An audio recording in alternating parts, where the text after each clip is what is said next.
گزشتہ کلاسوں میں خاص طور پہ گزشتہ کل یہ دو چیزیں سامنے پڑی تھی، نمبر ایک مخارج، نمبر دو صفات۔ مخارج کا بنیادی تعارف، مخارج کسے کہتے ہیں، اور مخارج کے حوالے سے جو بنیادی گفتگو تھی وہ میں کل عرض کر چکا ہوں۔ اسی طرح دوسرا لفظ ہم نے پڑھا تھا تجوید کے ستون کے اندر صفات۔ صفات صفت کی جمع ہے، اور صفت کہتے ہیں انداز اور کیفیت کو۔ ہمارے عرف عام میں بھی صفت کا لفظ استعمال ہوتا ہے، لیکن وہاں صفت سے مراد خوبی ہوتی ہے، کسی کی اچھائی ہوتی ہے، کسی کی اچھائی ہوتی ہے۔ جب تجوید کے اندر ہم یہ لفظ بولتے ہیں تو اس کا معنی ہوتا ہے حرف کو ادا کرتے ہوئے جو خاص انداز اور کیفیت ہونی چاہیے وہ اس کو صفت کہا جاتا ہے۔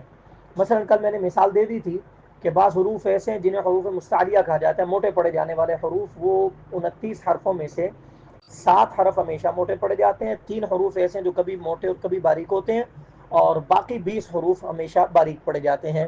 یہ تفصیلی بات بھی صفت کے حوالے سے آپ کے سامنے آئی تھی۔ اسی طرح ایک آخری بات صفت کے حوالے سے وہ کر کے پھر ہم مخارج کی طرف چلتے ہیں دوبارہ۔ صفت کے ایک اور جو انداز ہے حرف کو ادا کرتے ہوئے وہ ہے سٹی والا اور بغیر سٹی کے ہونا۔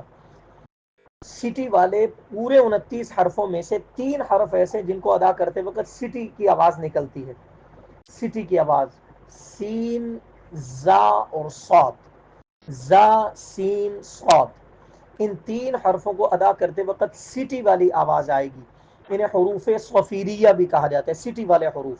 باقی کسی حرف میں سٹی کی آواز نہیں آتی۔ یہ بھی آپ نے صفت کے حوالے سے یہ دوسرا پوائنٹ آپ نے ذہن میں رکھنا ہے۔ ایک موٹا اور باریک ہونے کے حوالے سے وہ میں نے کل بتا دیا تھا، دوسرا سٹی والا اور بغیر سٹی والا ہونے کے حوالے سے یہ بھی میں نے آج آپ سے بات کر دی ہے۔ اس کے بعد جو ہمارا آج کا اصل ٹاپک ہے وہ ہے مخارج۔ میں نے ابھی ایک سلائیڈ آپ کو بھیجی ہے گروپ کے اندر، اس کے اوپر لکھا ہوا ہے ہونٹوں سے ادا ہونے والے حروف ما، با، وا، فا۔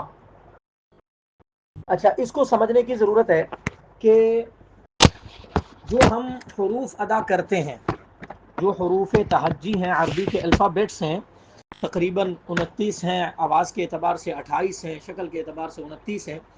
ان الفابیٹس کی تعداد تو 29 ہے، لیکن وہ مخارج جہاں سے یہ حروف نکلتے ہیں، وہ جگہیں منہ کے اندر کی وہ جگہیں جہاں سے یہ حروف نکلتے ہیں وہ 15 ہیں، وہ 15 مختلف جگہیں ہیں۔ ان 15 کے ساتھ 2 الگ مخارج کو بھی ساتھ شامل کیا جاتا ہے۔ ٹوٹل مخارج حرف کے نکلنے کی جو جگہ ہے منہ کے اندر سے، اگر آپ غور کریں تو آپ کو تجوید کی کتابوں میں وہ جگہیں 17 ملے گی۔ کل 17 جگہیں ہیں جہاں سے یہ 29 حروف نکلتے ہیں۔ ان 17 میں سے 15 تو وہ جگہ ہیں کہ جہاں سے حروف ادا ہوتے ہیں، اور 2 جگہ وہ ہیں، 2 جگہ منہ کے اندر کی وہ ہیں جہاں سے باقاعدہ کوئی الگ سے حرف تو ادا نہیں ہوتا، لیکن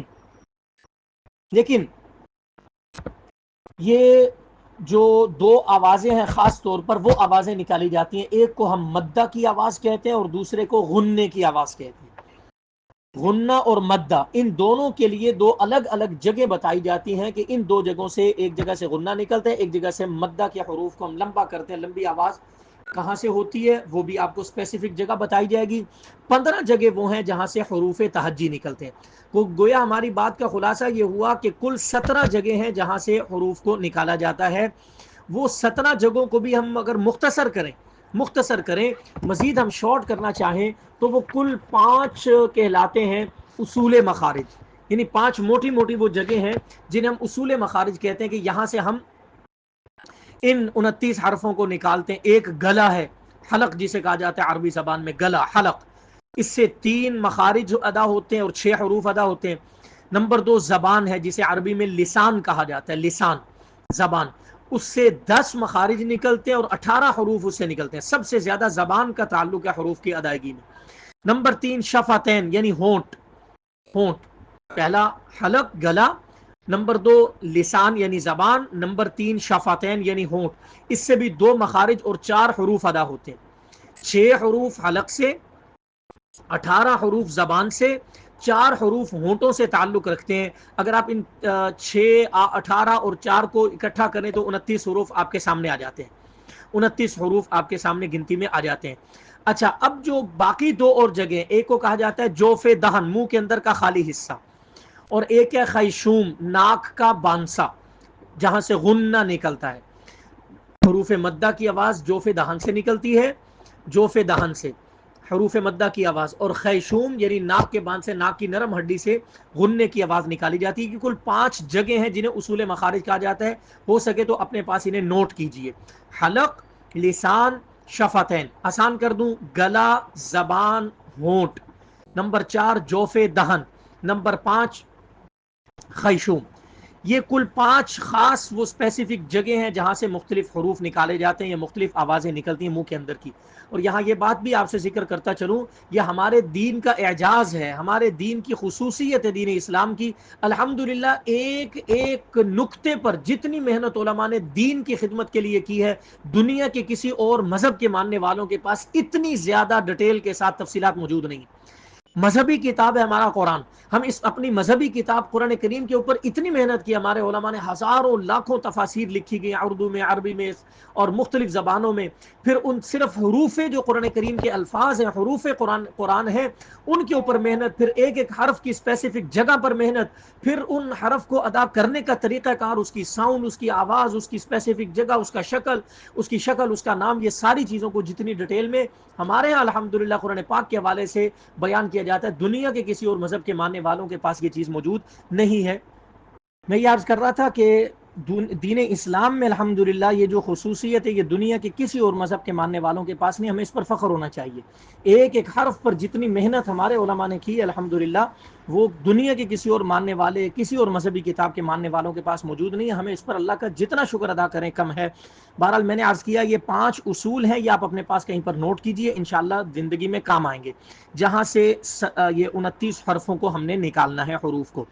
اچھا، ان میں سے میں نے عرض کیا 3 وہ جگہ ہیں جہاں سے جو ہے نا وہ حروف کی آوازیں نکلتی ہیں، اور 2 وہ جگہ ہیں جہاں سے حرف کے علاوہ کسی اور چیز کی آواز نکلتی ہے. مثلا ایک جگہ سے حرف مدہ کی آواز نکلتی ہے جوف دہن سے، اور 5ویں وہ جگہ ہے کہ جہاں سے غننے کی آواز خیشوم سے نکلتی ہے، ناک کی نرم ہڈی والا جو باندھ سے، جسے ناک کا بانسا کہا جاتا ہے، وہاں سے.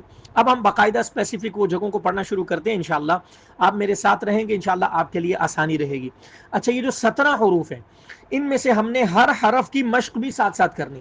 آپ اپنے اپنے مائس کو بند کر کے اپنے اپنے مقام پہ میرے ساتھ آواز کے ساتھ اپنی آواز کو ملانے کی کوشش کریں گے انشاءاللہ، گھبرائے اور جھجکے بغیر کسی بات کی گھبراہٹ کے، بغیر کسی شرماہٹ کے آپ نے کھل کے پڑھنا ہے. آواز بھی اونچی نکالنی ہے، صحیح جگہ سے تلفظ کو ادا کرنے کی کوشش کرنی ہے، تاکہ جب ہم مخارج پڑھیں گے ایک ایک حرف پر ہماری محنت یہیں پر اتنی واضح اور صاف ہو جانی چاہیے کہ آپ کو دوبارہ محنت کی ضرورت نہ پڑے. اچھا، آج سے چند دن پہلے میں نے آپ سے ایک بات بھی عرض کی تھی. میں نے کہا تھا کہ میں آپ کو وہ 7 حروف بتاؤں گا کہ جن حرفوں میں عربی زبان کے اندر جن حرفوں کی ادائیگی ذرا مشکل ہے، ان 7 حروف پر اگر آپ محنت کر لیتے ہیں، باقی حرفوں کی نسبت ان 7 حرفوں پر ذرا زیادہ محنت ہوتی ہے. اگر آپ ان 7 حروف پر محنت زیادہ کر لیتے ہیں تو انشاءاللہ آپ کے لیے بالکل آسانی ہو جاتی ہے. بالکل آسانی سے آپ باقی تمام حروف کو، چونکہ ہم اردو میں بھی ادا کرتے ہیں، صرف جو ہے نا وہ یہ 7 حرف ہیں جو عربی میں ذرا زیادہ مشکل جو ہے نا وہ سمجھے جاتے ہیں اور ان پر خاص محنت کی ضرورت ہوتی ہے. وہ کون کون سے ذرا میرے ساتھ دوہرا بھی لیں اور اس کو اپنے پاس نوٹ بھی کر لیں. میں نے بتایا تھا تفصیل میں کہ اگر آواز کے اعتبار سے دیکھا جائے تو 28 حروف تہجی ہیں. ان میں سے بعض تو وہ ہیں جو ہم اردو میں بھی بولتے ہیں، بعض وہ ہیں جو تھوڑا سا مشکل سمجھے جاتے ہیں.